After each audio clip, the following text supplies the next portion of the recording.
দেখো ফার্স্ট কি রয়েছে, ইন দ্য গুড বুকস মানে কি, কারোর পছন্দের তালিকায় থাকা। 3 ইডিয়টস দেখেছো? ভাইরাস কে চেনো? হ্যাঁ, ভাইরাসের ফেভারিট স্টুডেন্ট কে ছিল? চাতুর।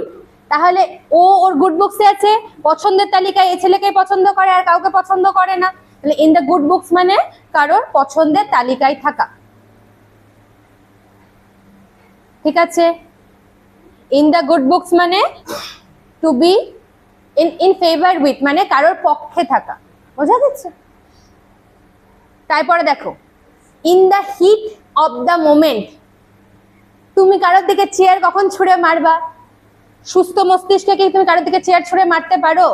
প্রচন্ড রাগিয়ে দিচ্ছ, অনেকক্ষণ ধরে ফালতু কথা বলছো বলছো বলছো, আমি পেনটা ছুঁড়ে তোমার দিকে মেরে দিলাম। তাহলে এটা কখন হয়? ইদার তুমি প্রচন্ড রেগে থাকলে হবে, বা আবেগের বশে। আমরা প্রচন্ড অ্যাগ্রেসিভ কখন হয়ে যায়? যখন আমরা প্রচন্ড রেগে যাই। এবং উল্টো পাল্টা কখন বলি? যখন আমাদেরকে প্রচন্ড রাগিয়ে দেওয়া হয়। In the heat of the moment মানে হচ্ছে আবেগের বশে কিছু করে ফেলা, বা মুহূর্তের উত্তাপে কিছু করে ফেলো। ওই মুহূর্তে তোমাকে রাগিয়ে দিয়েছি এবং তার বসে তোমার দ্বারা কোনো কাজ হয়ে গেছে যেটা তুমি মিন করোনি। হয়তো তোমার মুখ থেকে খুব একটা খারাপ কথা বেরিয়ে গেছে যেটা তুমি মিন করতে চাওনি, তোমাকে আমি এতখানি প্রভোগ করে দিয়েছি যে তুমি ওটা বলে ফেলেছো। তাহলে in the heat of the moment মানে হচ্ছে, যারা নতুন ছেলে পেলে আছো, আজকে হাসছো, হেসে নাও, পরের দিন থেকে কিন্তু হাসি আসবে না। কিন্তু লিখছো তো লিখবে না? বাংলা সব পারো? যদি বাংলা না লেখো পরের দিন কিন্তু আমি ইংরেজিতে ধরবো, না পারলে। In the heat of the moment মানে আবেগের বশে কিছু করে ফেলা। In the heat of the moment মানে হচ্ছে আবেগের বশে কিছু করে ফেলা। Saying or doing something without thinking due to anger, যে রাগের বশে এমন কিছু বলে ফেলেছি যেটা আমি বলতে চাইনি। Got it? আচ্ছা, ইন দ্য লং রান মানে কি? ইন দ্য লং রান মানে হচ্ছে পরিশেষে বা অবশেষে।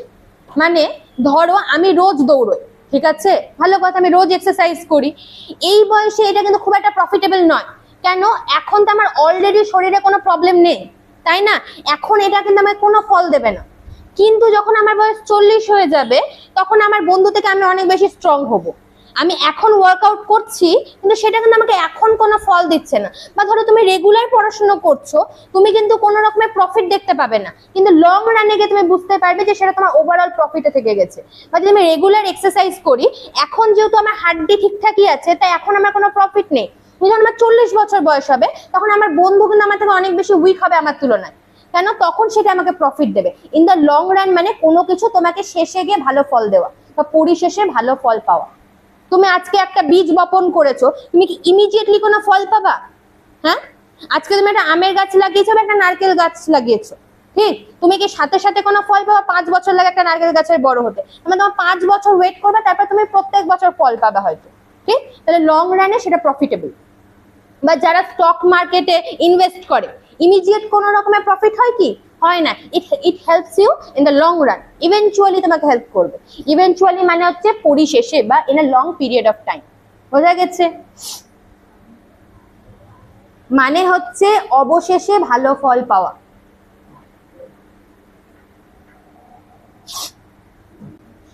আচ্ছা বলো তো, অ্যাট দ্য 11th আওয়ার মানে কি? At the very last moment মানে শেষ মুহূর্তে কোনো কাজ করা। 12টার সময় পড়া ছিল, তুমি 11টার সময় পড়তে বসেছো, তাহলে কখন পড়তে বসলে? একদম শেষ মুহূর্তে। অ্যাট দ্য নিক অফ টাইম মানেও কি? শেষ মুহূর্তে কোনো কাজ করা বা ঠিক সময় কোনো কাজ করা। শেষ মুহূর্তে কোনো কাজ করা বা ঠিক সময়ে করা। বলছে জাস্ট ইন টাইম, 12টার মধ্যে ঢুকতে হবে, তুমি 11টা 55-তে ঢুকেছো, মানে একদম লাস্ট মোমেন্ট বা ঠিক সময়ে ঢুকেছো। বুঝা গেছে? তারপর দেখো, আচ্ছা তোমরা এই সিনেমাটা দেখেছো লাইফ অফ পাই? হ্যাঁ দেখেছো? তোমরা দেখেছো আর দেখোনি? আচ্ছা, এই ছবি দেখে তুমি কি বুঝতে পারছো? যে ওটা কোনো সমুদ্রের মধ্যে আছে, রাইট? এবং বাঘটা এবং ছেলেটা একটাই বোটের মধ্যে আছে। এবার তুমি যদি সমুদ্রের মধ্যে আটকে পড়ো, তুমি খুব ভালো পরিস্থিতিতে আছো? নেই। বাঘটা কি খুব ভালো পরিস্থিতিতে আছে? তাহলে দুজনে একই নৌকাতে সাবার, দুজনের সাথেই খারাপ হচ্ছে একসাথে। ইন দ্য সেম বোট মানে একই সাথে খারাপ পরিস্থিতি ফেস করা, বা কোনো খারাপ পরিস্থিতি একই সাথে ডিল করা। ইন দ্য সেম বোট, একই নৌকায় সাবার। আমরা সবাই একই নৌকায় সাবার, আমাদের সবার সাথে যা খারাপ হওয়ার একসাথে হচ্ছে, ইন্ডিভিজুয়ালি আমার সাথে হচ্ছে না, ইন্ডিভিজুয়ালি তোমাদের সাথে হচ্ছে না। In the same unpleasant or difficult situation, সমস্যায় পড়লে হাম তো ডুবেঙ্গে সানাম তুমি ভি লে ডুবেঙ্গে, এটাই হচ্ছে, বা একই নৌকায় সাবার, বাংলাতেও আমরা বলি, এর মানে হচ্ছে ইন দ্য সেম বোট। আচ্ছা এই ইডিয়ামটা বলো তো, বার্ন ওয়ান্স বোট, এটার মানে কি? পরিচিত, বার্ন ওয়ান্স বোট, না না না, নিজের নৌকা নিজেই পুড়িয়ে দেওয়া, এর মানে কি? সমস্ত সম্পর্ক শেষ করা। আমি নৌকায় করে এপার থেকে ওপার গেলাম, যে নৌকাটা পুড়িয়ে ফেললাম, তাহলে কি হলো? আমি কি আর কখনো ফিরে যেতে পারবো? পারবো না। তার মানে কি আমি এই পারের সাথে সমস্ত সম্পর্ক শেষ করে তারপর ওপারে গেছি। তাই বার্ন ওয়ান্স বোট বা বার্ন ওয়ান্স ব্রিজ, ব্রিজ মানে কি হচ্ছে, ওইটা কি বলে ব্রিজকে বাংলায় কি বলে? ব্রিজ, সেতু। হ্যাঁ, ব্রিজ পুড়িয়ে দেওয়া মানে তুমি কোনো ব্রিজের এপার থেকে ওপার গেছো, যে ব্রিজটা ভেঙে দিলে আর ওপার যেতে পারবে না, তার মানে কি সমস্ত সম্পর্ক শেষ করে দেওয়া। আচ্ছা তারপরে দেখো, আচ্ছা ইন দ্য হট ওয়াটার, এটা পড়িয়েছি না, এর মানে কি? খারাপ সিচুয়েশনে থাকা। এবার স্যুপ কেমন হয় গো? ঠান্ডা হয় না গরম হয়? গরম হয়। তাহলে সেম ব্যাপার, ইন দ্য স্যুপ মানেও কি? খারাপ সিচুয়েশনে থাকা। মনে করো তোমাদের ওই 3 ইডিয়টস এর এক্সাম্পলটা দিয়েছিলাম না, যে ছেলেটাকে একটা হচ্ছে প্যানের উপর বসিয়ে দেয়, মনে পড়ছে? মনে পড়ছে না? ওই 3 ইডিয়টস বলছি, গোলমাল, সরি গোলমালে হচ্ছে সেই কি বলে জানো, ওই ছেলেটা যে কথা বলতে পারে না, তাকে একটা চাউমিন ভাজার প্লেটের মধ্যে বসিয়ে দিয়েছিল গরম। তার মানে কি ওকে আমি কঠিন পরিস্থিতিতে ফেলেছি। বা ধরো এখানে জেডিকে রান্না করছে, ওকে খুব ভালো পরিস্থিতিতে আছে? হ্যাঁ, নেই। হ্যাঁ, কি বললে? ইন দ্য স্যুপ মানে যে টু বি ইন ট্রাবল, মানে কঠিন পরিস্থিতিতে থাকা। আচ্ছা তোমরা এই মিমটা দেখেছো কখনো? অনেকবার দেখেছো। আচ্ছা এর মানে কি আমি কিছু বুঝতে পারিনি, রাইট? আচ্ছা ইটস গ্রিক টু মি, আমি তোমাদেরকে, আচ্ছা এই কি দেখছো প্রীতি? ভয় লাগে না না আমায়? আচ্ছা শোনো, আমি তোমায় বললাম বনজুর ম্যাডাম, এর মানে কি? কি ম্যাডাম? আমি তো বুঝতে পারলাম না ম্যাডাম, তুমি ভাষা জানো? তাহলে তুমি বুঝতে পারলে আমি কি বললাম? ইটস গ্রিক টু মি মানে হচ্ছে আমি বুঝতে পারিনি। গ্রিক ভাষায় যদি এখন আমি তোমার সাথে কথা বলি, তাহলে তুমি কি বুঝতে পারবে? পারবে না। ইটস গ্রিক টু মি মানে আমি কিছু বুঝতে পারিনি। আমি এখনই তোমায় যেটা বললাম এর মানে হচ্ছে হ্যালো ম্যাডাম। কোন ভাষা এটা? It's French. হ্যাঁ, বা বনজুর মশিয়ার মানে হচ্ছে হ্যালো স্যার, হ্যালো মিস্টার, বা গুড মর্নিং স্যার, ঠিক? তাহলে ইটস গ্রিক টু মি মানে হচ্ছে তুমি যা বলছো সেটা আমার গ্রিকের মতো লাগছে শুনতে, মানে আমি কিচ্ছু বুঝতে পারছি না। ইনকম্প্রিহেন্সিবল মানে যা বোধগম্য নয় বা দুর্বোধ্য, বোধগম্য নয় বা দুর্বোধ্য, ঠিক আছে? এরপরে একটা ইডিয়াম পড়বা, ল্যাটিন অ্যান্ড গ্রিক। ল্যাটিন ভাষা বোঝো? গ্রিক ভাষা বোঝো? তুমি তো সব বোঝো। ল্যাটিন অ্যান্ড গ্রিক মানেও কি? দুর্বোধ্য মানে যা বুঝতে পারা যায় না। হ্যাঁ, দুর্বোধ্য মানে যা বোঝা যায় না। ওই তো তোমাকে এখন আমি যদি তোমার সাথে যদি এখন আমি উর্দু ভাষায় কথা বলি, না উর্দু তো বুঝতে পারবা, যদি তোমার সাথে আর ফার্সি ভাষায় কথা বলি তাহলে তুমি বুঝতে পারবা? পারবা না। ও পারবা? সব পারি ম্যাডাম। তারপরে দেখো ইনস এন্ড আউটস, এর মানে কি? ম্যাম মেরে কো সব পাতা হ্যায়, এর মানে কি? এক্সপার্ট, যে তোমার ঘটি বাটি সমস্ত খবর জানে, মানে কি সমস্ত খুঁটিনাটি তথ্য জানা। ইন মানে কি? ভেতর। আউট মানে কি? বাহির, মানে ভেতর বাহির সমস্ত গল্প জানে। তার মানে কি? কোনো বিষয় সম্বন্ধে খুঁটিনাটি সমস্ত কিছু জানা, কারো সিক্রেট জানা, কারো গোপন কথা সমস্ত কিছু জানা। তোমার বাইরের গল্পও জানি, তোমার ভেতরের গল্পও জানি। বোঝা গেছে?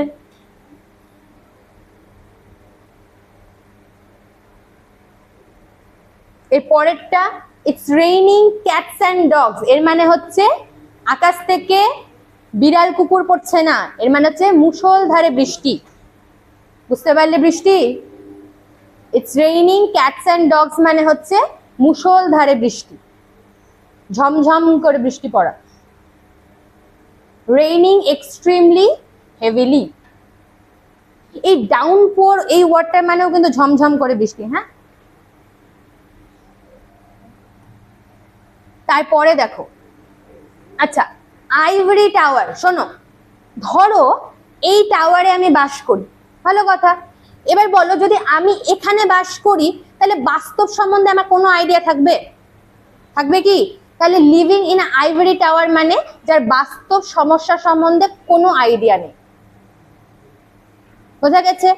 আইভরি টাওয়ার মানে কোনো তুমি উঁচু একটা ডিস্ট্যান্ট ল্যান্ডে গিয়ে তুমি একটা উঁচু টাওয়ারের মধ্যে বসবাস করছো, তুমি আশেপাশে কিচ্ছু হচ্ছে জানতে পারবে কি? ডেফিনেটলি পারবে না। মানে যার বাস্তব সম্বন্ধে বা আশেপাশের পরিস্থিতি সম্বন্ধে কোনো রকমের আইডিয়া নেই। জানো আইভরি টাওয়ার অ্যাকচুয়ালি কাদের জন্য ইউজ করা হয়? যারা খুব পড়াশুনো করে। ধর আমি সারাটা দিন, হ্যাঁ আইভরি টাওয়ার কেন, ও সারাটা দিন বাড়ির মধ্যে ঘরের মধ্যে বসে বই পড়ে, ও কি জানবে আশেপাশে কি হচ্ছে? ও কি জানবে আলুর দাম কত? ও জানবে পেঁয়াজের দাম কত? বা পলিটিক্যালি কি এখন চলছে? জানতে পারবে কি? জানতে পারবে না, তো সারাদিন বইয়ের মধ্যে মুখ গুজে বসে আছে। তাই লিভিং ইন আইভরি টাওয়ার, বা তোমরা সেই দেখেছো না, রাপুনজেল দেখেছো না? রাপুনজেল কোথায় থাকতো? এটা অনেক উঁচু টাওয়ারে থাকতো। ওর মা ওকে ওখানে কেন আটকে রাখতো? কেন? ও যাতে আশেপাশে কি হচ্ছে এটা না জানতে পারে। বুঝা গেছে? আচ্ছা, জন্ডিস আইড, জন্ডিস আইড মানে কি? আগে লিখে নাও বাংলায়, নেতিবাচক দৃষ্টিভঙ্গি। নেতিবাচক মানে বোঝো? ইতিবাচক মানে কি ভালো, আর নেতিবাচক মানে হচ্ছে খারাপ। লিখে নাও, তারপর বলছি। নেতিবাচক দৃষ্টিভঙ্গি, জন্ডিসড আইড মানে হচ্ছে নেতিবাচক দৃষ্টিভঙ্গি। লিখলে, ধরো হ্যাঁ ছোটবেলা আমার সাথে খুব খারাপ ঘটনা ঘটেছে, ধরে নিচ্ছি আমার মা বাবা আমাকে অনাথ আশ্রমে ফেলে চলে গেছে, ঠিক? বাচ্চা মানুষ আমি, আমার মা বাবা আমাকে ছেড়ে চলে গেছে, আমার কি মা বাবার জন্য খুব ভালোবাসা থাকবে? থাকবে না। এবার আমি যখনই কাউকে দেখবো আমার প্রথমেই ইনস্টিংটিভলি কি আসবে? এরা খারাপই হয়, ঠিক? যদি আমার সাথে ছোটবেলা কিছু খারাপ হয় তাহলে আমি কিন্তু সবাইকে খারাপ ভাববো, ঠিক? যদি আজকে আমার সাথে কেউ চিটিং করে বা আমার যদি পকেট মার করে নিয়ে যায় কেউ, তাহলে আমি সবাইকে ভাববো যে সবাই আমার সাথে তাই করতে পারে, ঠিক? তো জন্ডিস আইড মানে হচ্ছে যে সমস্ত কিছু খারাপ ভাবে দেখে, মানে তোমার তার সাথে হয়তো কিছু একটা খারাপ ঘটনা ঘটেছে, এবার তার কাছে সমস্ত কিছু খারাপ। ধরো এখনকার পেট্রিয়ার্কাল সোসাইটিতে কি হয়? যাই ঘটনা ঘটে সব দোষ কার হয়? মেয়ের হয়। ধরো একটা মহিলা প্রেগনেন্ট রয়েছেন এবং সে পুরুষ সন্তান জন্ম দিতে পারেনি, দোষ কার? মেয়ে, ঠিক? এটা কি ঠিক? এটা তো কুসংস্কার, এটাকে বলে to have a jaundice I. বোঝা গেছে? মানে কুসংস্কার থাকা বা সমস্ত কিছু একটা খারাপ দৃষ্টিভঙ্গিতে দেখা। বোঝা গেছে? তারপর দেখো জাম্প দ্য গান, তোমরা দিদি নাম্বার 1 দেখেছো? দেখো না? ছোটবেলাও দেখো নি? ঠিক আছে, দেখো নি তো বাকিরা দেখেছে, বাকিদেরকে বলবো। আচ্ছা শোনো শোনো, সেই দিদি নাম্বার 1-এ দেখবে একটা কথা বলে, এবার বলো বলার পর বাজার প্রেস করবে, তাই বলে না? হ্যাঁ, জাম্প দ্য গান মানে কি? এবার বলো বলার আগেই বাজার প্রেস করে দেওয়া। হ্যাঁ, তুমি দৌড়তে গেছো, on your mark get set go বলার আগেই তুমি দৌড় শুরু করে দিয়েছো, তাই মানে কি? জাম্প দ্য গান, গান শুট হওয়ার আগেই তুমি বেরিয়ে পড়েছো। জাম্প দ্য গান মানে হচ্ছে তাড়াহুড়ো করা বা নির্দেশ পাওয়ার আগে বেরিয়ে যাওয়া। যেমন তোমাদেরকে আমি বলি হাত তুলে উত্তর দেবে, তোমরা কেউ হাত তুলে উত্তর দাও না, সবাই আগে আগে উত্তর বলার জন্য রেডি, এটাকে বলে জাম্প দা গান। Start something to soon or act হেস্টিলি, হেস্টিলি মানে হচ্ছে তাড়াহুড়ো করা। বোঝা গেছে? আচ্ছা এর ফল কি কখনো ভালো হয়? সবসময় ব্যাড কনসিকুয়েন্সেস আসবে। ওই যে আগে গেলে বাঘে খায়, মনে পড়ছে? ছোটবেলা পড়েছি। দেখো, কিপ আ লো প্রোফাইল, ব্যক্তিকে চেনো নিশ্চয়। হ্যাঁ, তোমার মনে হয় এই লোকটা মোটেও গরিব? হ্যাঁ, তার অ্যাক্টিভা নিয়ে ঘোরার কোনো দরকার আছে? হ্যাঁ, তুমি অরিজিৎ সিং কে চেনো না? ওনার ওয়াইফ হবেন। আরে পেছনে কে আছে দেখলাম না, সামনের লোকটাকে দেখো। শোনো শোনো শোনো, আমাকে বলতে দাও, অরিজিৎ সিং এর অ্যাক্টিভা নিয়ে ঘোরার দরকার আছে কি? নেই। কিন্তু তাও কেন ঘুরছেন? কেন? উনি কারো দৃষ্টি আকর্ষণ করতে চান না, উনি নিজেকে বেশি ইম্পর্টেন্স দিতে চান না। তো কিপ আ লো প্রোফাইল মানে হচ্ছে কারোর দৃষ্টি আকর্ষণ করা থেকে বিরত থাকা। বোঝা গেছে? বা প্রচুর বেশি অ্যাটেনশন সিক না করা। যদি তোমরা নিজেদের এক্সাম্পল জানতে চাও, যখন ম্যাডাম পড়া ধরেন, যে পড়া করে আসবে না সে কি করবে, মাথাটা একটু নিচু করে রাখবে বা নিজেকে একটু লুকানোর চেষ্টা করবে যাতে আমাকে ম্যাডাম না দেখতে পায়। তার মানে কি, to keep a low profile. ঠিক আছে? বা দেখবে হিরো হিরোইনরা যখন বাইরে বেরোন, দেখবে ওরা টুপি পরেন, মাস্ক পরেন, যাতে ওনাদেরকে কেউ চিনতে না পারে। এর মানে হচ্ছে to keep a low profile. ঠিক আছে? Keep an year to the ground মানে কি, মাটিতে কান লাগিয়ে রাখা, বা এরা যা করছে দেওয়ালে কান লাগিয়ে রেখেছে। এই শোটা কেউ দেখেছো তোমরা? দেখো, দেখেছো? ওকে দেখেছো? আচ্ছা, ভেরি গুড। আচ্ছা, শো এর সাথে কোনো সম্পর্ক নেই। দেখো, ওরা দেওয়ালে কান লাগিয়ে রেখেছে কেন? আশেপাশে কি হচ্ছে শুনতে পাওয়ার জন্য, বা রুমের বাইরে কি ঘটনা ঘটছে ওটা জানতে পারার জন্য। To keep an year to the ground মানে হচ্ছে আশেপাশে সিচুয়েশন সম্বন্ধে অবগত থাকা বা পারিপার্শ্বিক ঘটনা সম্পর্কে অবগত থাকা। Staying inform or updated about everything, সমস্ত বিষয়ে সমস্ত নলেজ রাখা।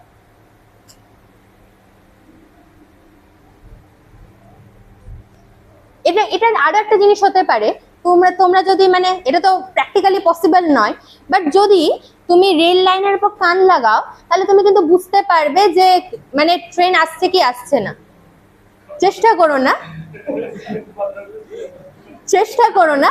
কেন কেন কেন রেল লাইনে যদি কানটা লাগাও তাহলে কি হবে, ওটা শেক করবে, ওটা ভাইব্রেশনটা তুমি কানে ফিল করতে পারবে। To keep an year to the ground মানেও সেম, তুমি কি ঘটছে সেটা সম্বন্ধে অবগত থাকা।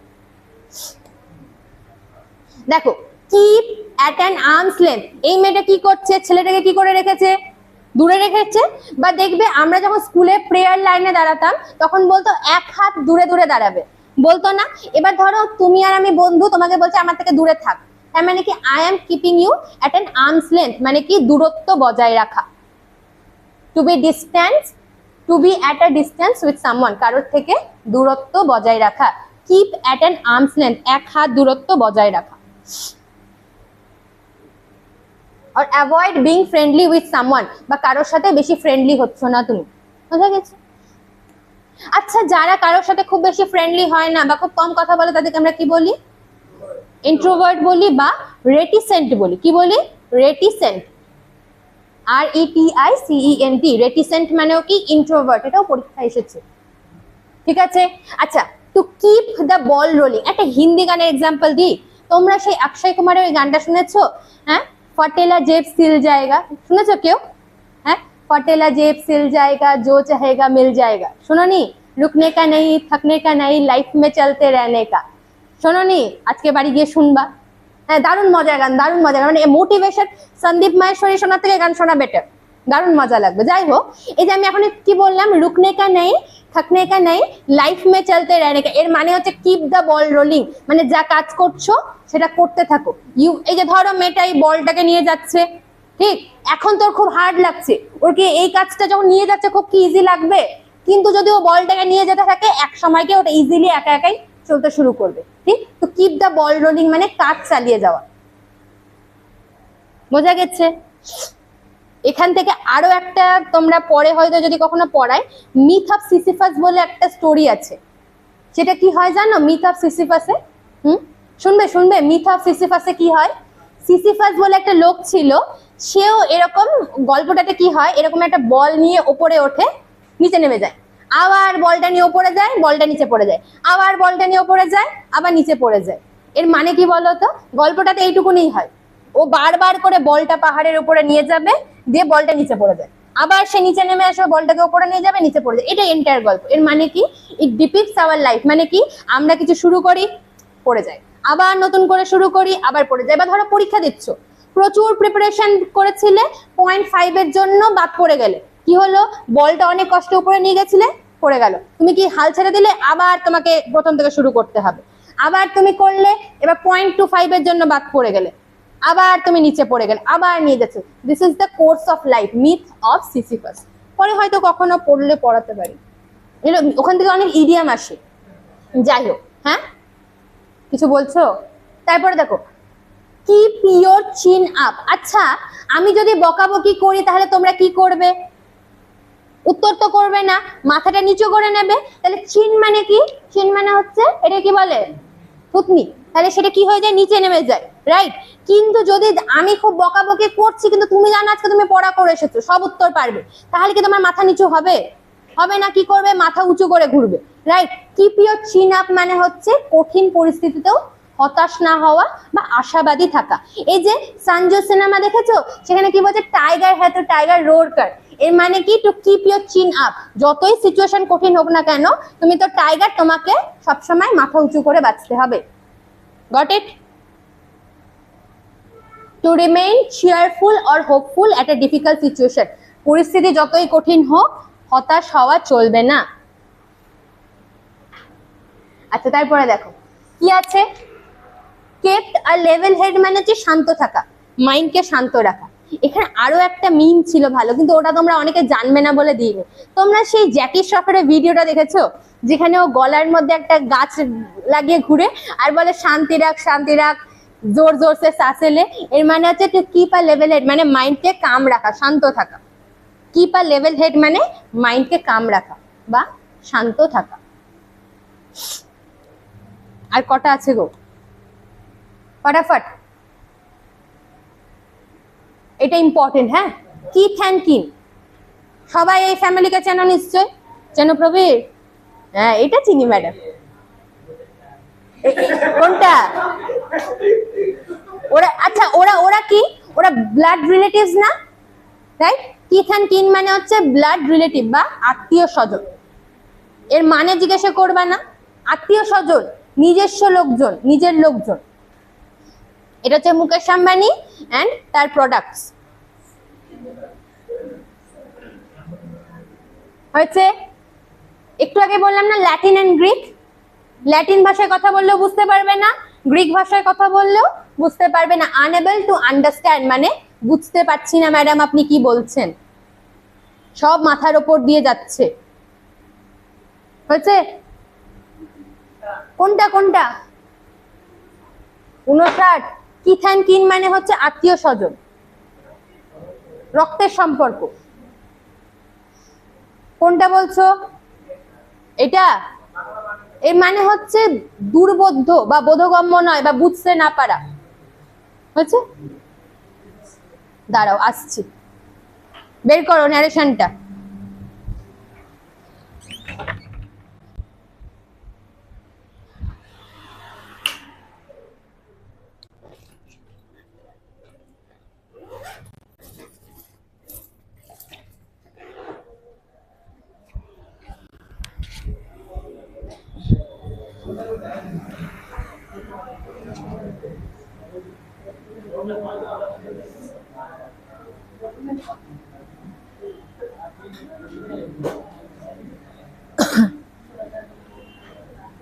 আগের দিন অ্যাসার্টিভ সেন্টেন্স অবধি হয়েছিল তাই না?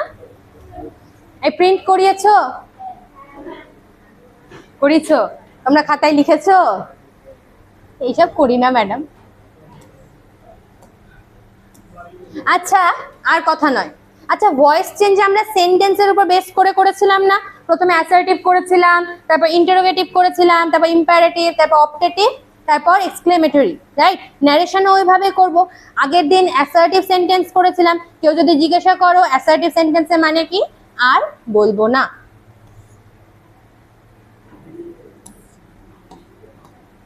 আজকে কি করব, ইন্টারোগেটিভ সেন্টেন্স। ইন্টারোগেটিভ সেন্টেন্স মানে কি, প্রশ্নবোধক বাক্য। তার মানে কোয়েশ্চেন্সে কিভাবে ন্যারেশন চেঞ্জ করতে হয় সেটা দেখব। কোয়েশ্চেন কয় রকমের হয়? 2 রকমের হয়, একটা হয় ইয়েস নো কোয়েশ্চেন আর একটা হয় WH কোয়েশ্চেন। এবার শোনো, আচ্ছা অ্যাসার্টিভ সেন্টেন্স কাকে বলে? হ্যাঁ বাচ্চা, ওটাকে বলে অ্যাফার্মেটিভ সেন্টেন্স। অ্যাফার্মেটিভ মানে হচ্ছে হ্যাঁ বাচ্চা, আর অ্যাসার্টিভ মানে হচ্ছে নর্মাল সেন্টেন্স। নর্মাল সেন্টেন্স বা স্টেটমেন্টকে আমরা বলি assertive sentence.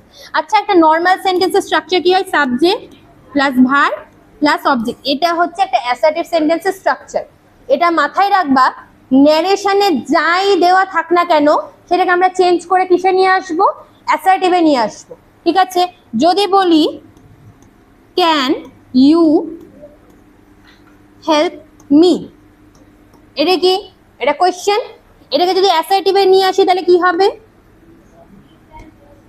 You can help me, actually হয় ইউ ক্যানট হেল্প মি, কিন্তু এখন আমরা ওইসবে যাচ্ছি না। এখন আমি বেসিক শুধু জানতে চাই যে এই ক্যান ইউ হেল্প মিটা কোথা থেকে এসেছে। এই ক্যান তো প্রথমে বসে না, অ্যাসার্টিভ সেন্টেন্সে কি হয়, প্রথমে সাবজেক্ট আসে, তারপর ভার্ব আসে, তারপর কি আসে, তারপর অবজেক্ট আসে, রাইট? যদি আমি বলি ডিড ইউ গো দেয়ার, কথা বলবে না, এটাকে অ্যাসার্টিভ করলে কি হবে, ইউ গো দেয়ার, থাপ্পড় খেয়েছো, এটা কোন টেন্স, তাহলে কি হবে, ইউ ডিড কেন এনেছিলাম, কারণ এখানে কোনো বিভাগ ছিল না, বিভাগটাকে আনার জন্য আমরা কি হয়েছে, বিভাগ যেহেতু ছিল না তাই আমরা নিজস্ব বিভাগ এনেছি, রাইট? তাহলে এবার কি হবে, তাহলে ডিডের জন্য এখানে কি হবে, ইউ ওয়েন্ট দেয়ার, ঠিক আছে? তাহলে যাই দেওয়া থাক না কেন আমরা সেটাকে কিসে নিয়ে আসবো, অ্যাসার্টিভে নিয়ে আসবো। এবার দেখো, আচ্ছা একটু বলো তো, he said to me comma inverted comma I am lazy, ভালো কথা, এইটা কি, ও sorry sorry sorry my mistake, আচ্ছা এইটা কি সাবজেক্ট, এটা কি কি ভার, রিপোর্টিং ভার, বলেছিলাম আগের দিন মুখস্থ করে আসতে। এটা কি, এইটা কি রিপোর্টেড স্পিচ, ঠিক আছে? এবার দেখো কি বলেছে, যদি রিপোর্টিং ভার্বটা যখন আমরা ইয়ে করব, ইন্টারোগেটিভ করব, তখন কিসে চেঞ্জ হয়ে যায়, ঠিক আছে? যদি সেড বা সেড টু থাকে তাহলে কি হবে, সেজ বা সেজ টু থাকলে, আর সে বা সে টু থাকলে, ঠিক আছে? আগে আমরা অ্যাসার্টিভে কমা ইনভার্টেড কমা তুলে কি বসাচ্ছিলাম, দ্যাট বসাচ্ছিলাম, কিন্তু এখানে বসাবো না, এখানে কি বসাবো, যদি ইয়েস নো কোয়েশ্চেন থাকে, যদি ইয়েস নো কোয়েশ্চেন থাকে তাহলে কমা বা ইনভার্টেড কমা উঠে কি বসবে, ইফ বা ওয়েদার, 90% কেসেসে কি বসে, আর ওয়েদার কখন আসে তাহলে বলছি পরে, 90% কেসেসে কি আসে, ইফ আসে, বাকি কিছু কিছু সার্টেন প্লেস আছে যেখানে আমরা ওয়েদার বসাই, কখন বসাই বলছি। যদি WH কোয়েশ্চেন থাকে তাহলে কমা ইনভার্টেড কমা উঠে কি বসবে, কোয়েশ্চেনে যে WH ওয়ার্ড দেওয়া আছে সেটাই বসে যাবে, ঠিক আছে? কি কি বললাম, যদি ইয়েস নো কোয়েশ্চেন হয় তাহলে কমা ইনভার্টেড কমা উঠে ইফ বা ওয়েদার বসে, আর যদি WH কোয়েশ্চেন থাকে তাহলে কমা ইনভার্টেড কমা উঠে যেই WH ওয়ার্ডটা রয়েছে সেটাই বসে পড়বে। আরেকটা কি বলেছে, ইন্টারোগেটিভ সেন্টেন্স থাকলে তা কিসে চেঞ্জ হবে, বোঝা গেছে? এবার দেখো, এই ওয়েদার হচ্ছে একটা কনজাংশন যার সাথে আরেকটা জিনিস আসে অর, যখন তোমাকে দুটো চয়েস দেওয়া হবে, যদি বলি will you take tea or coffee, এর মানে কি তুমি চা খাবে না কফি খাবে, তাহলে চয়েস কটা দিলাম, তখন আমরা কি ইউজ করব, বোঝা গেছে? যখন দুটো চয়েস দেওয়া হয় তখন আমরা ওয়েদার ইউজ করি। এবার শুনে নাও, তার মানে কি ওখানে ইফ বসতে পারে না, ইফ সব জায়গাতে বসতে পারে, কিন্তু যদি দুটো চয়েস দেওয়া থাকে এবং প্রশ্নে কোথাও ওয়েদার দেওয়া থাকে তাহলে আনসারে ওয়েদারই বসবে, ঠিক আছে? করবো দেখতেই পাবে। দেখো একটা আমি করাই, বাকিগুলো তোমরা বলবে। প্রথমে কি হবে, আই, সেট টু থেকে কি হবে, হার। এবার এটা তো ইয়েস নো কোশ্চেন, তাহলে এখানে কি বসবো, ইফ। এবার দেখো, ক্যান ইউ স্পিক ইংলিশকে আমরা কি বানাবো, অ্যাসার্টিভ বানাবো। অ্যাসার্টিভের স্ট্রাকচার কি, প্রথমে সাবজেক্ট আসে, তারপর ভার্ব আসে, তারপর অবজেক্ট। সাবজেক্ট কি, ইউ চেঞ্জ হয়ে কি হবে, শি, ইফ শি। এবার ক্যান থেকে কোন টেন্স হবে, কুড। এবার স্পিক হবে না স্পোক হবে, আগের দিন বলেছিলাম যে একই সেন্টেন্সে দুটো পাস্ট টেন্স একসাথে থাকতে পারে না, অলরেডি ক্যান থেকে তুমি কুড বানিয়ে ফেলেছো, তাহলে বাকিটা সেন্টেন্স থেকে যাবে, তাহলে কি হবে, স্পিক। এবার বলো তো, আমি তো কোয়েশ্চেন থেকে অ্যাসার্টিভ বানিয়ে দিলাম, কোয়েশ্চেন মার্কার দেবো, বসবে না, তাহলে কি হবে, ফুল স্টপ। কখনো কোনো exclamatory mark, question mark narration চেঞ্জে বসে না, কিন্তু যাই দেওয়া থাকুক না কেন আমরা কিসে নিয়ে আসি? অ্যাসার্টিভে নিয়ে আসি। ঠিক আছে, এরপরে দেখো, you said to Asha will you help me, এটা কে বলবে বলো? ইউ আস্কড আশা ইফ, না প্রোনাউন আসবে, তাহলে দাঁড়াও, ইউ তাহলে চেঞ্জ কাকে দেখে হয়? আশা মেয়ে না ছেলে? ছেলে, হ্যাঁ ছেলে, আশা বর্ষা সবই ছেলে। তাহলে ইফ শি, এবার উইল থেকে কি হবে গো? উড। হেল্প, হেল্পের পর কি বসবে? এই দেখো, আচ্ছা ফার্স্ট পার্সন থাকলে কাকে দেখে চেঞ্জ হয়? ফার্স্ট পার্সন থাকলে সাবজেক্টকে দেখে চেঞ্জ হয় না অবজেক্টকে দেখে চেঞ্জ হয়?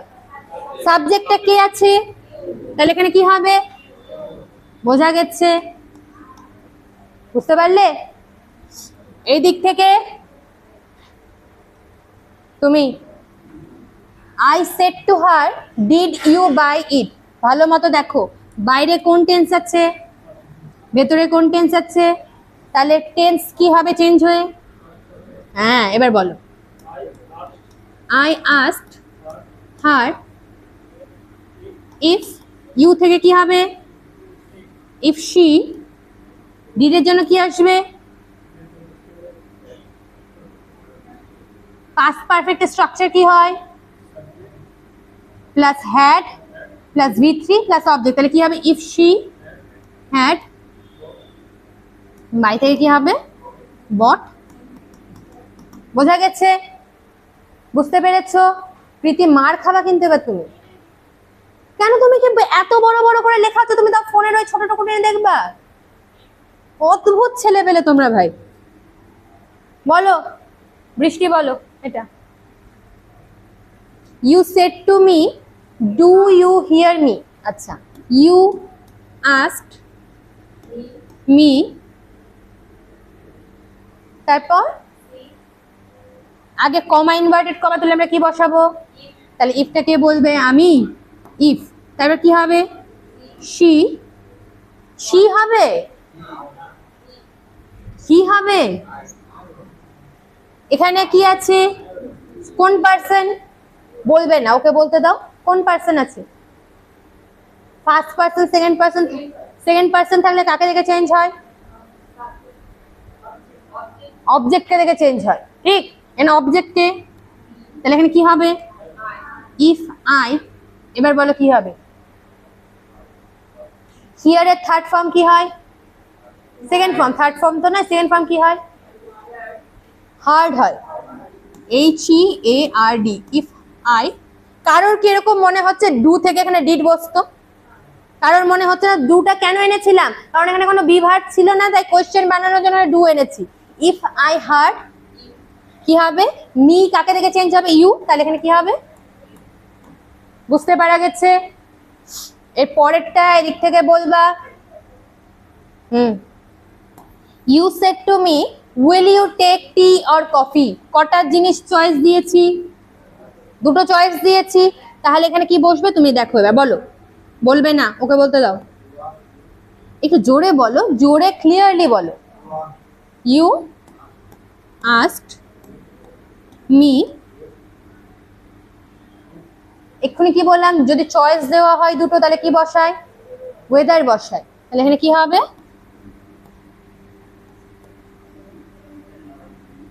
একটা ইডিয়াম বলি, লেন্ড মি ইয়োর ইয়ার, এর মানে কি বলো তো? লেন্ড মানে কি? ধার দেওয়া। ইয়ার মানে কি? তার মানে কি তোমার কানটা আমাকে ধার দাও, এটা কি বলছি? নাকি বলছি to be attentive? Be attentive, কান দিয়ে শোনো একটু ভালো মতো। ইউ আস্ক মি ওয়েদার, এবার বলো। এবার দেখো প্রথমে কি আসবে? সাবজেক্ট আসবে। ইউ থাকলে কাকে দেখে চেঞ্জ হয়? অবজেক্টকে দেখে, তাহলে এখানে কি হবে? ইফ আই, তাই হবে। এবার বিভার্ব আসবে, উইল থেকে কি হবে?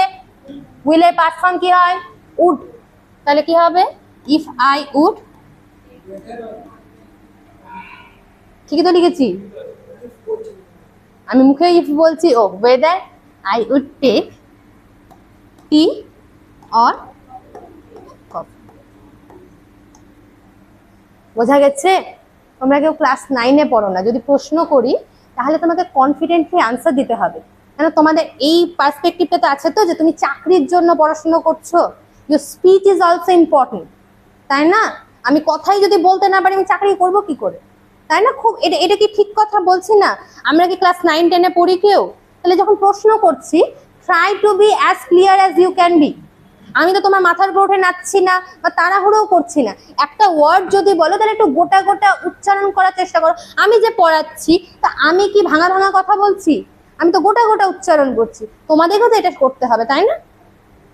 ভুল বলতে আমি ভুলও বলো, কিন্তু সেটাকে একটু সুন্দর করে সুস্থভাবে বলো, যাতে ম্যাডামের কান অব্দি সুন্দর করে এসে পৌঁছায়। আমার তো গেস করতে হচ্ছে তুমি কি বলছো। হয়েছে? এই মা মিটিয়ে দিলাম, নোট করতে হতো।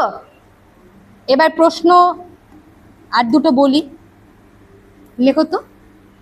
I said to him, comma, inverted comma, have you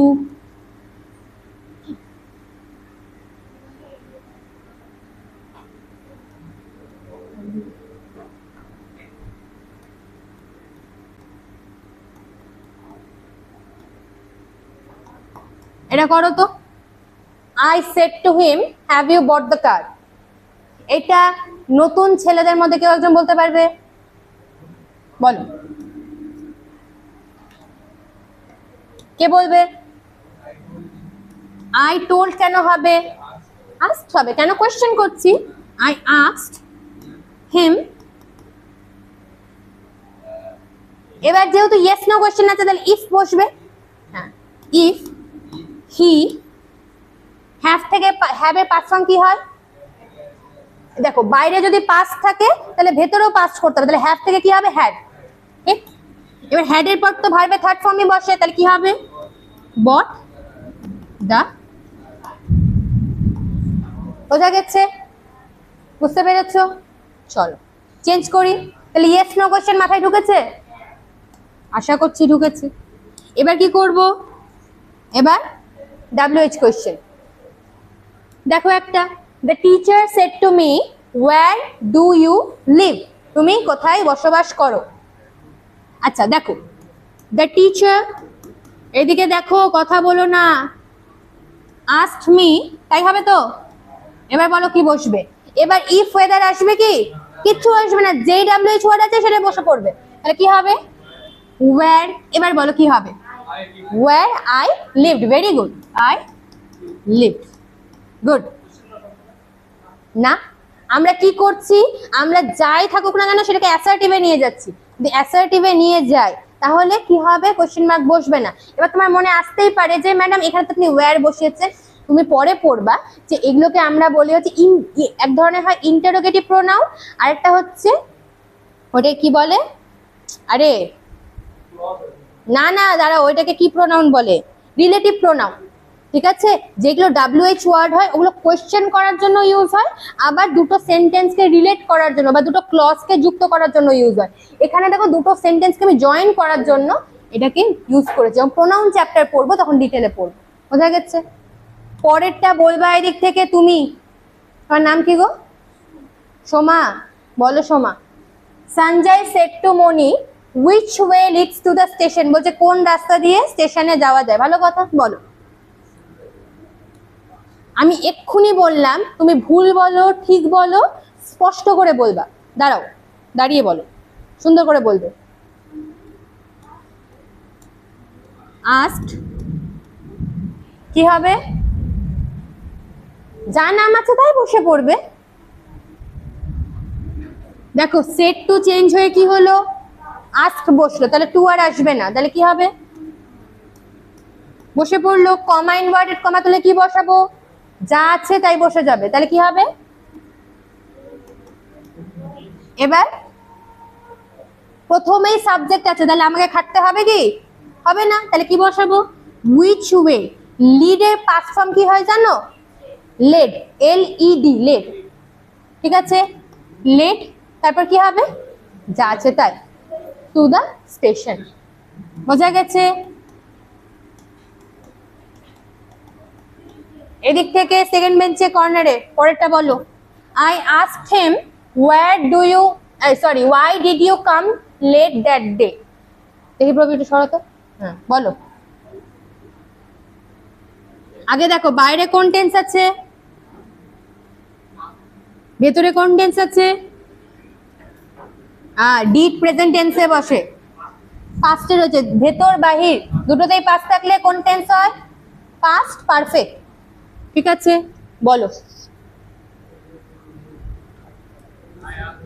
I asked, কাকে জিজ্ঞাসা করছি? হিম। আগে দিন এসেছিলে, ক্লাসটা দেখেছিলে অনলাইনে, অ্যাপে কেন দেখোনি? কৌস্তব বলো।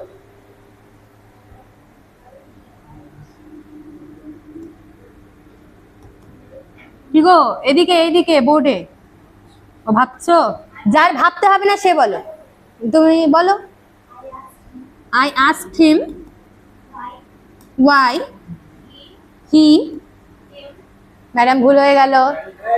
হ্যাঁ হ্যাড, কেন হ্যাড হলো? এই দেখো ভেতরে পাস্ট রয়েছে, ভালো তুমি চেষ্টা করছো, চেষ্টা করলে শিখবে, এদের থেকে বেটার শিখবে। He had. এবার দেখো কাম কেন বসালাম? কারণ থার্ড ফর্ম বসবে ভার্বের, কাম কেম কাম, তাই জন্য come late that day, next day হয় না, টুডে থেকে দ্যাট ডে হয়, এখানে দ্যাট ডে বলে দিয়েছে তাই আমি চেঞ্জ করলাম না। বোঝা গেছে? পরেরটা তমাল বলো। কি হলো তুমি বলবা? বলো বলো বলো, তাহলে লাস্টেরটাও বলে দেবে। বলো বলো, আমি বুঝতে পারিনি তুমি বলছো, আমি সরি। হি আস্কড মি,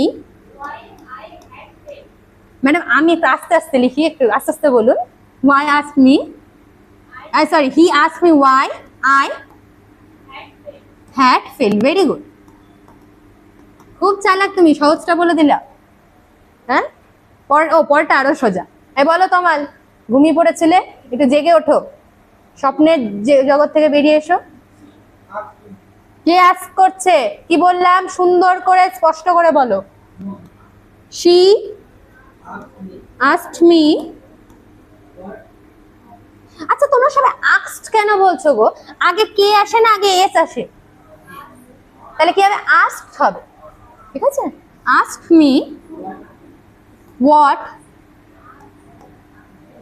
এবার সাবজেক্ট এখানে কি আছে গো? শোনো আমরা কি বললাম, কথা বলবে না, আমি জানি তোমরা সব পারো। প্রথমে সাবজেক্ট আসে, তারপর ভার্ব আসে, তারপর অবজেক্ট আসে। এর সাবজেক্ট কে? মাদার। থার্ড পারসন চেঞ্জ হবে? হবে না, তাহলে যা আছে তাই বসে যাবে। হোয়াট মাদার, ইজ থেকে কি হবে? ওয়াজ।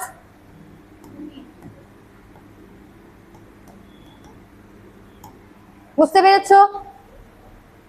ক্লিয়ার? কোয়েশ্চেন মাথায় ঢুকেছে? চলো, কি হয়েছে? ছুটির কথা, বৃষ্টি পড়ছে তো, এমনিও বাড়ি যেতে পারবে না। হ্যাঁ আসুন, না না এটা এটা না করি আমি ছাড়বোই না, ইম্পারেটিভ না করিয়ে। কেন কেন কেন এটা? কারণ তোমাদের দুদিন ক্লাস মিস গেছে, আমাদের ম্যানেজ দিতে হবে, সামনে পরীক্ষা আছে অনেক, নাহলে তো পারবা না করতে। তোমরা লেট করবা, লস তোমাদের, আমার কোনো লস নেই না, আমি তো পারবো, তোমরা পারবা না, তুমি আপনার দেখলো। চলো এবার কি করব? Imperative sentence. ইম্পারেটিভ সেন্টেন্স কাকে বলে?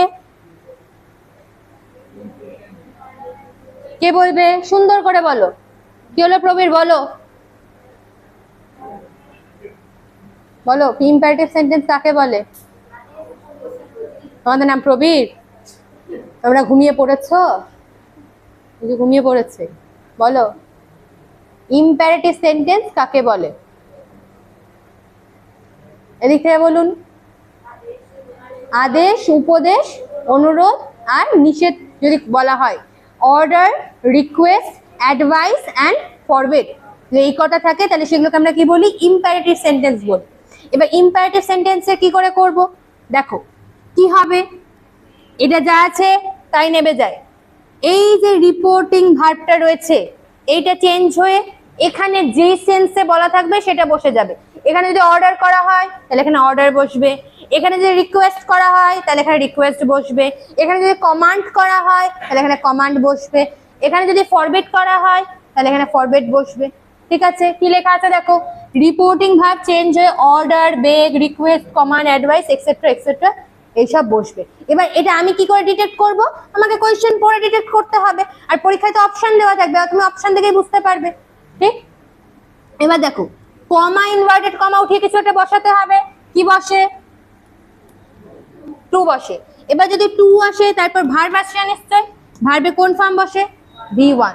ঠিক আছে, তাহলে যদি কমা ইনভার্টেড কমা উঠে কি বসবে? টু বসবে। আর যদি নেগেটিভ সেন্টেন্স থাকে তাহলে কি বসবে? নট টু প্লাস V1, যেমন not to go, not to do, not বা ফরবিড টু ডু। ঠিক আছে, এটা করে নাও, দিয়ে ছেড়ে দেবো, সোজা সোজা। দেখো এবার তোমরা বলবে my friend said to me go home at once, মানে কি?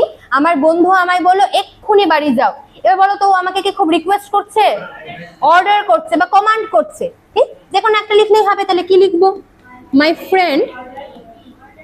ঠিক আছে, এবার সরি, এবার এখানে যেই টেন্স থাকবে ওটাও সেই টেন্সেই বসবে। মি বসে গেল। এবার দেখো ভার্ব দেওয়া আছে, কমা ইনভার্টেড কমা উঠে কি বসবে? To go home at once. কেউ কিন্তু শুনে নাও, এখানে পাস্ট দেখলা তাই জন্য এতক্ষণ এখানে পাস্ট করছিলাম, কিন্তু এবার কিন্তু টু চলে এসেছে, আর টু এর পর ভার্বের ফার্স্ট ফর্ম ছাড়া অন্য কিছু বসে না। পরীক্ষায় কি দেওয়া থাকবে? হবে? হবে না, কি হবে? To go. তারপরে বলো the general said to the soldiers march on. March করা মানে বোঝো, এই ছোটবেলা 26শে জানুয়ারি প্যারেড করতে, হ্যাঁ, লেফট রাইট ওটাকে বলে মার্চ করা। তাহলে কি করছে? অর্ডার করছে। আমি এখানে কমান্ড লিখি কেন? কারণ জেনারেল লাইন জেনারেলি কমান্ড দেন, অর্ডারও লেখা যায়, ভুল কিছু নয়। আমি কমান্ড লিখতে চাচ্ছি, কেন একটা অর্ডার লিখলাম, দ্য জেনারেল, দাঁড়াও কটা এম হয় গো, কমান্ডেড দা, একটা যে শুনে নাও, এই সোলজার বানানটা না দেখে যাবা, পরীক্ষা এরর ইয়েতে আসে, স্পেলিং এররে আসে, বানান ভুল হয়। সোলজার্স, তারপর কি হবে? টু, কমা ইনভার্টেড কমা ওটা টু বসবে, টু মার্চ অন। বোঝা গেছে? বুঝতে পেরেছো? কি হলো, বৃষ্টি শুরু হয়ে গেল? হ্যাঁ, চলতে থাকবে, আমার কি আছে। এটাকে কি বলবো? ক্লাস চলতে থাকবে, to keep the ball rolling. বোঝা গেছে? তুমি, তোমার নাম কি? রাহুল? হ্যাঁ, তোমার বাবার নাম কি? ঠিক উত্তর দিবা। ভুল উত্তর দিয়ে দিলে, বলো গৌতম বুদ্ধ। বুঝতে পারলে না? হ্যাঁ, গৌতম বুদ্ধের ছেলের নাম কি ছিল? রাহুল। মজা করলাম। বলো I said to him please explain the passage. কি করছে এখানে? রিকোয়েস্ট করছে। তাহলে বলো আই, তোমাদের নাম রাহুল, বলো রাহুল। যদি সুন্দর করে উচ্চারণ না করো আমি লিখবো না।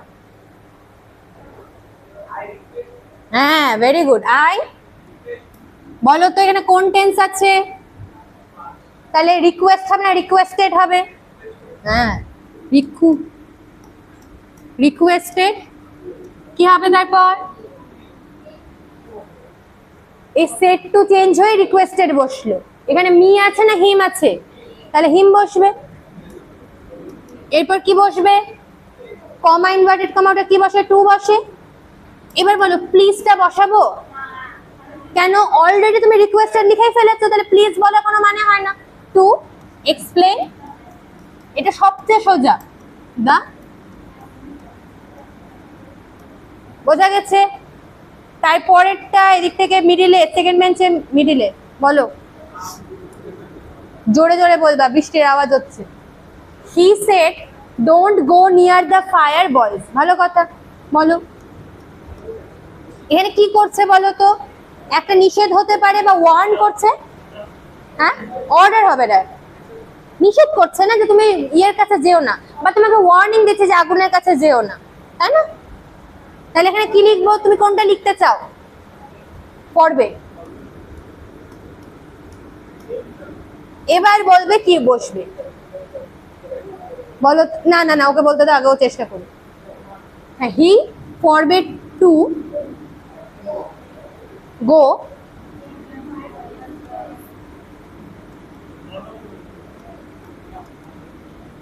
ওই জন্যই বললাম। এবার দেখো, ফরবেড মানে কি? নিষেধ করা। তাহলে তোমার নট বলার কোনো দরকার আছে? নেই। বোঝা গেছে? আচ্ছা, যদি এটাকে ওয়ার্ন দিয়ে লিখতো তাহলে কি হতো? আচ্ছা, এবার এটাকে একটু সুন্দর করে লেখা যেত, তোমরা বলতে পারলে না। হ্যাঁ, he forbade the boys to go near the fire. বোঝা গেছে? আর যদি এটাকে ওয়ার্ন দিয়ে লিখতে হতো তাহলে কি লিখতাম? He warned the boys not to go near the fire. Warn যখন করছি তখন তো তোমাকে আমি ওয়ার্নিং দিচ্ছি না, এর বাংলা আমি জানি না, তখন আমরা নট লিখবো, not to go near fire. পরেরটা বলো, please please don't go there my brother সে। বলো, রিকোয়েস্ট লিখবা কি অন্য কিছু লেখো তো? না, ফরওয়ার্ড না। ভাবো, দুবার রিকোয়েস্ট করছে, হ্যাঁ, না ওয়ার্ন করছে না, ওয়ার্ন তো লেখাই যাবে না। ইদার রিকোয়েস্ট লেখা যেতে পারে, বেগ লেখা যেতে পারে না। তোমার পায়ে পড়ছি যে তুমি যেও না, তার মানে কি করছি? তোমার যে ভিক্ষা চাচ্ছি। দেখো, কোনো মাথার দিব্যে নেই, অপশনে যেটা থাকবে তোমাকে সেটাই লিখতে হবে। আমাদের কাছে এখন প্রিভিলেজ আছে যে আমি নিজের ইচ্ছে মতো লিখতে পারি, তাই লিখছি। তাহলে কি লিখবো? আমি জাস্ট ডিফারেন্ট ওয়ার্ড ইউজ করে দেখাতে চাই তোমাকে যে কত কিছু ইউজ করা যায়। মাই ব্রাদার বেগড মি, আমার কাছে বেগ করছে, বেগড মি, বেগড মি, তারপর কি হবে? নট টু গো দেয়ার। এখানে কেউ না ফরওয়ার্ড লিখবা না, কেন? যেহেতু প্লিজ আছে তাই রিকোয়েস্ট বা বেগে লিখবা, ঠিক আছে? তারপর বলো, the doctor said to the patients do not smoke again. বলো, এটা কে বলবা? দাঁড়াও, ওয়েট, কে বলবে? কে বলবে? না, তুমি না, তোমরা দুজন রিজেক্টেড রিজেক্টেড রিজেক্টেড। তুমি বলবা? হ্যাঁ বলো, the doctor, very good, advice. আচ্ছা, অ্যাডভাইসের বানান কি হবে এখানে? এসই। কেউ সিই বলছিলে? ADVICE, এটা হয় নাউন, আর ভার্ব হলে SE হয়। হ্যাঁ, তাহলে এখানে যেহেতু ভার্ব, অ্যাডভাইসড দ্য পেশেন্ট, তারপর নট টু স্মোক अगेन। ঠিক আছে, ভেরি গুড। এবার ফরওয়ার্ড দিয়ে বলো, দ্য ডক্টর, ফরবিড হবে না ফরবেড হবে? এখানে পাস্ট আছে না, তাহলে forbade the patient to smoke again. কেন এখানে ফরবেড বসালাম? তাই জন্য কি হলো, আজকে এই হাতে। এবার একটু বসে বসে বৃষ্টি দেখো।